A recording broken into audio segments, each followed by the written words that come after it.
For a really long time, we used to teach the unit 1750 to 1914 as one big unit.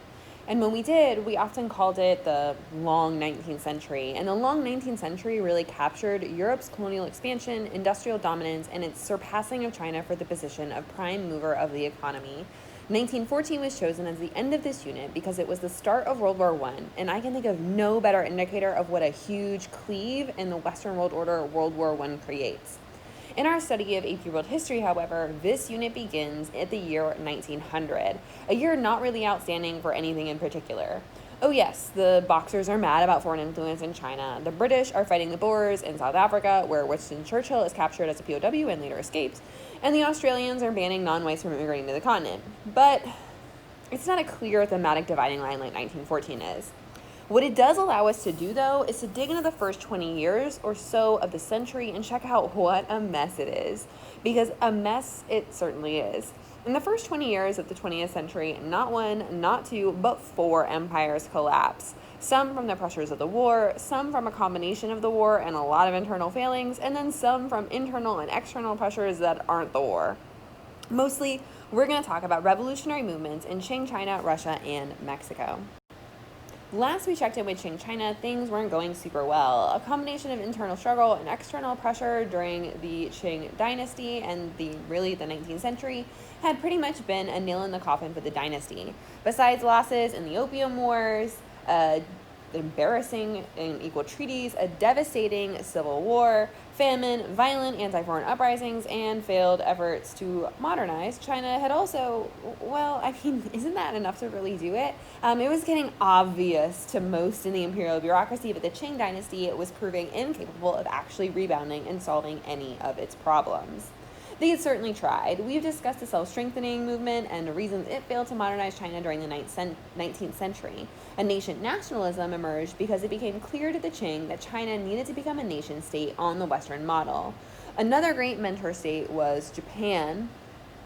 After beating China in the Sino-Japanese War of 1894 to 1895, the Japanese Rising Sun had also defeated the Russians in the Russo-Japanese War of 1904 to 1905.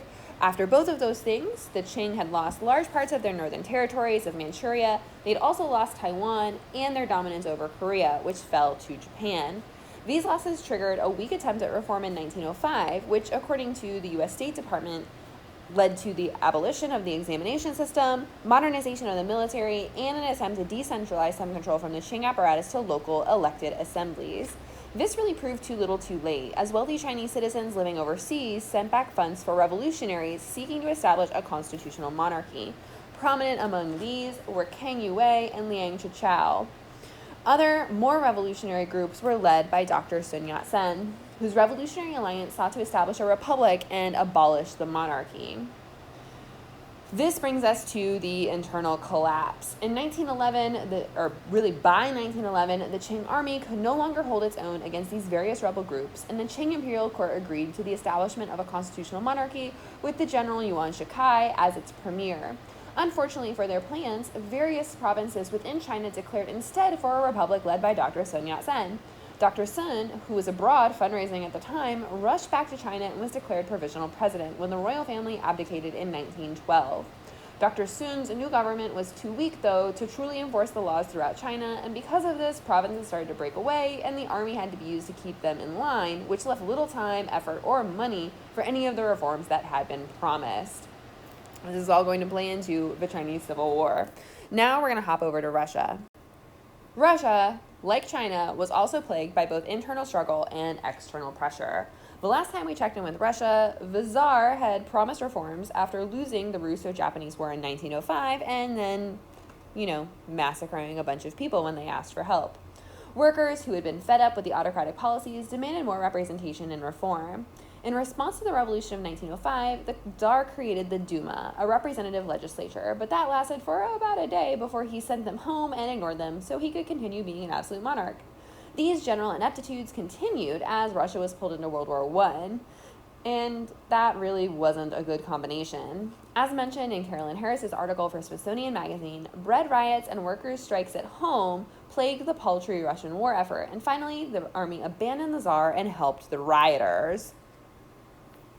The Duma, so long dismissed by Nicholas, declared itself the only body capable of quelling the crisis and met Nicholas to tell him he needed to abdicate, which he did in February of 1917. A provisional government was established in March 1917 during what became known as the February Revolution. Russia uses a different calendar than Western countries, so that's why there's that mix-up between March and February. The head of the provisional government was a man named Alexander Kerensky. He was seen as a more socialist member of the Duma, and so he was basically a choice that could appease all branches of the Duma, the more conservative aristocratic parts and the more radical socialist branches, including the up-and-coming Bolshevik Party. Kerensky's commitment to keeping Russia in World War I, however, spelled his downfall, especially after a failed Bolshevik uprising in July 1917. So that brings us to Bolsheviks. At the end of the 19th century, there was a large wing of Russian intellectuals called intelligentsia who went abroad to study and to go to university. Many of them, including men like Kerensky and also someone we're going to get to know, Vladimir Lenin, were exposed to socialist and communist thought and later formed the Russian Socialist Workers' Party, which advocated for a pseudo-Marxist overthrow of the Russian system. Russia, because it didn't have a huge urban factory-working proletariat, didn't really fit Marx's model for a communist revolution. Instead, they had a ton of rural agricultural peasants, and so that wouldn't really work. Instead, they needed to have a serious capital stage before being able to achieve a full workers' paradise. So this was always going to be a super complicated effort if they ever actually put into practice all of the ideas that they were having. Leading up to the Bloody Sunday Rising of 1905, many leaders of the party were arrested if they came anywhere near Russia, since they weren't actually allowed to have political parties in Russia. Adding to the stress, the party, the Socialist Workers' Party, had internal divisions as well. The Lenin faction of the party was called the Bolsheviks, and it argued that they needed to play the role of actual revolutionaries, whereas the Mensheviks, led by a man named Martov, were much more about working within the system. Since the uprising of 1905, the primary organizing bodies of any kind of resistance were workers' unions called Soviets. During the reign of Kerensky, the workers in St. Petersburg became dissatisfied. This is after the February Revolution of 1917. The workers felt that Kerensky wasn't doing enough to help them, and so they planned a demonstration that was eventually joined by the Bolshevik Party of Lenin, who had broken officially with the Mensheviks and become more radical. After the uprising was put down by Kerensky's troops, Kerensky himself abandoned a lot of his reformist talk and became more and more autocratic, which, despite the setback of this failed uprising, strengthened the resolve of the Bolshevik Party to overthrow Kerensky's provisional government and set Russia on a path towards abolishing all forms of capitalism, including private ownership of land, which is what the Russian peasants were really hoping, since the Bolshevik motto was land, bread, and peace. So, when Kerensky ordered Bolshevik leaders arrested on October 24th, 1917, they decided to pounce. Lenin and Trotsky secured the support of nearby sailors. Here's Lenin, riling up the crowd. Soldiers and militia, who they called the Red Guard. They stormed the Winter Palace, arrested the Duma leaders, and seized important infrastructure points throughout the city. By the time dawn broke on October 25th, Lenin had his revolution. Now he just needed to keep it, which ultimately proved a lot harder. After the coup of October 1917, Lenin and Trotsky have to fight a civil war with their Red Army for the control of Russia against the more conservative forces who call themselves the White Army. Lenin's policies of land, bread, and peace are, well, they're postponed. Instead, he creates what's called war communism, using all of the tools of propaganda, censorship, and coercion at his fingertips used by the Tsar during World War I. By 1921, the Bolsheviks win and establish the Soviet Union, which is supposed to lead to this communist workers' paradise, but all of these tools of propaganda, censorship, and a police state have already been created, so it's never going to happen. Now let's talk about Mexico. Another movement inspired by land redistribution, which, by the way, doesn't actually happen in Russia, despite Lenin's promises. Mexico, like most of Latin America post-Spanish withdrawal, had seen its fair share of, hadn't seen its fair share of increased representation or rights. In fact, in 1910, Mexico was ruled by the same president since 1877, this guy, which actually was a violation of the Constitution written in 1857. In 1910, The dictator, this guy, Porfirio Diaz, said he was actually going to take a break from his typical support of wealthy landowners and industrialists and increase democratization of Mexico, and he was maybe even thinking about, not running for his 7th term. A major opposition figure, this guy, Francisco Madero, seized on this, declared his candidacy for president, and was promptly arrested. After being released, and in Texas, safe, Madero publishes what he calls the Plan de San Luis Potosí, which called for the start of a revolution on November 20th, 1910, to oust Diaz and bring back the Constitution. While his grand revolution doesn't really happen, it did inspire 2 militia leaders, one northern and one southern, to begin attacking government outposts and officials. Their names are Pancho Villa and Emiliano Zapata, and they're probably the most famous figures of this time period in Mexico. They're kind of like Zorro and Robin Hood had a baby. Their big goals are to empower the peasants of Mexico, who despite the 80 years of independence from Spain, hadn't actually seen much improvement in their lives. Land was still primarily owned by the same families who owned the large haciendas during Spanish colonial times, and there was basically not any social mobility. Villa and Zapata want to change that, and they think supporting Madero is the way to do it. By the spring of 1911, these combined rebel forces are able to capture the city of Juarez, force Diaz to resign, and Madero is elected president. Great story. I am so glad that they did it. Congratulations. They don't. Madero falters right away. He doesn't deliver on his promises, and the rebels who put him into power start to drop away like flies. He loses U.S. support, and the U.S. eventually supports the shamed dictator's nephew and his general, organizing the overthrow and arrest of Madero and instilling a guy named instilling this guy, Victoriano Huerta, as supposedly an interim president. He seems like a more pro-U.S. business guy.